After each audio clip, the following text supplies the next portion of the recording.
இன்னைக்கு 9 வயசுல ஒரு பையன் என்னை மீட் பண்ண வந்திருந்தாரு அசஸ்மெண்ட்டுக்காக. வெர்பலி ஆக்டிவான ஒரு ஆட்டிஸ்டிக் கிட் அவரு. அவருக்கு 1.5 வயசுலேருந்து தெரப்பி எடுக்கிறாங்க. பட் என்னன்னா ஒரு ப்ராப்பரான சர்வீஸ் அவருக்கு கிடைக்கல.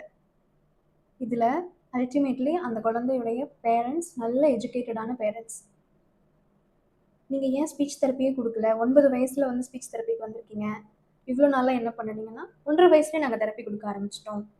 என்னென்னா ஆட்டிசம் உள்ள குழந்தைக்கு கம்யூனிகேஷன் ரொம்ப டிஃபிகல்ட்டு. ஸோ ஃபஸ்ட்டு நீங்கள் சென்சரி தெரப்பி பண்ணுங்கள், ஆக்குபேஷனல் தெரப்பி பண்ணவே போதுமானது அப்படின்னு சொல்லி ஒரு அப்ரோச் மட்டும் அவங்க ஃபாலோ பண்ணியிருக்காங்க 9 வயசு வரைக்கும். பட் இதில் என்னென்னா அவர் வெர்பலி ஆக்டிவான கிட், அவருக்கு ஒரு கெஸ்டால்ட் லாங்குவேஜ் ப்ராசஸர். இந்த வெர்பலி ஆக்டிவான கிட்டு கரெக்டான கம்யூனிகேஷன் டியூனிங் கிடைக்காம பார்த்தீங்கன்னா அவருடைய ஏஜ் க்ரோனாலஜிக்கல் ஏஜ் 9 வயசாக இருந்தாலும் அவருடைய லாங்குவேஜ் ஏஜ் பார்த்தீங்கன்னா 2 to 2.5 இயர்ஸில் தான் வந்து இருந்தது.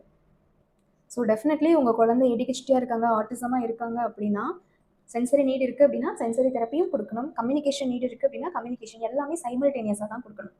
ஸோ ஃபஸ்ட்டு இந்த தெரப்பியை கொடுத்துட்டு அதுக்கப்புறமா கொடுக்கணுங்கிறதுலாம் கிடையாது. ஸோ அந்த மாதிரி உங்கள் தெரப்பிஸ்ட் யாராவது சொல்லிட்டு இருக்காங்க அப்படின்னா be aware of it. Because ஒரு குழந்தைக்கு சென்சரி நீட் இருக்கிறப்ப சென்சரி ஸ்டிமுலேஷனோடு சேர்த்து நீங்கள் கம்யூனிகேஷனும் கொடுத்தா தான் அந்த குழந்தைக்கு சென்சரி பேட்டர்ன் மட்டும் கிடையாது, கம்யூனிகேஷன் ஸ்டிமுலேஷனும் கிடைக்கும். இப்போ இந்த பாட்டிலை நான் ஹோல்டு பண்ணணும் அப்படின்னா எனக்கு இந்த ஒரு விரலோட சப்போர்ட் மட்டும் இருந்தால் பிடிக்க முடியுமா? ஸோ இந்த 2-3 விரல்களுடைய ஃபங்க்ஷன் இருந்தால் தானே, சப்போர்ட் இருந்தால் தானே என்னால் ஒரு ஸ்டேபிளாக ஹோல்டு பண்ண முடியும். அந்த மாதிரி தான் ஆட்டிசம், ஏடிஹெச்டி இந்த மாதிரி நியூரோ டைவர்ஜென்ட் கண்டிஷன்ஸை பொறுத்த வரைக்கும் தெரப்பி மட்டும் பத்தாது. ஆக்குபேஷனல் தெரப்பியாக இருக்கட்டும், ஸ்பீச் தெரப்பி, சைக்கலாஜிக்கல் கவுன்சிலிங் இல்லை ஸ்பெஷல் எஜுகேஷன், இது மட்டும் பத்தாது. தெரப்பியோடு சேர்த்து பேரண்டல் கைட்லைன்ஸ், அக்செப்டன்ஸ் அண்ட் அந்த குழந்தையை சப்போர்ட் பண்ணுற ஃபேமிலி மெம்பர்ஸ், கரெக்டான ஒரு டயட்ரி சேஞ்சஸ், கன்சிஸ்டண்ட்டான ரொட்டீன். ஸோ இது எல்லாமே இருந்தால் தான் அந்த குழந்தைக்கு கரெக்டான சப்போர்ட் அப்படிங்கிறது நம்ம கொடுக்குறோம். ஸோ பேரண்ட்ஸ் நீங்கள் பார்த்துட்டு இருக்கீங்க அப்படின்னா கண்டிப்பாக இது உங்களுக்கு யூஸ்ஃபுல்லாக இருக்கும். இன்னுமே நீங்கள் வந்து உங்கள் குழந்தைக்கு ஆட்டிசமோ ஏடிஹெச்டியோ இருந்து வெறும் ஸ்பீச் தெரப்பி மட்டும்தான் போகிறீங்க, இல்லை வெறும் ஆக்குபேஷனல் தெரப்பி மட்டும்தான் போகிறீங்கன்னா ஒரு கரெக்டான சப்போர்ட்டுக்கு ரெண்டும் சேர்த்து தான் நீங்கள் பண்ணணும். ரெண்டும் சேர்த்து பண்ணும்போது தான் உங்கள் குழந்தைகிட்ட இருக்கிற அந்த ப்ராப்ளமை நீங்கள் சப்சைட் பண்ண முடியும். ஐ ஹோப் இந்த இன்ஃபர்மேஷன் யூஸ்ஃபுல்லாக இருந்திருக்கும். இன்னுமே ஒரு சிங்கிள் தெரப்பி மட்டும் நீங்கள் ஃபாலோ பண்ணிட்டு இருக்கிற பேரண்ட்ஸ்க்கு இதை ஃபார்வர்ட் பண்ணுங்கள். நிறைய பேரண்ட்ஸ்க்கு ஆக்சுவலி ரைட் கைடன்ஸ் தான் தேவைப்படுது.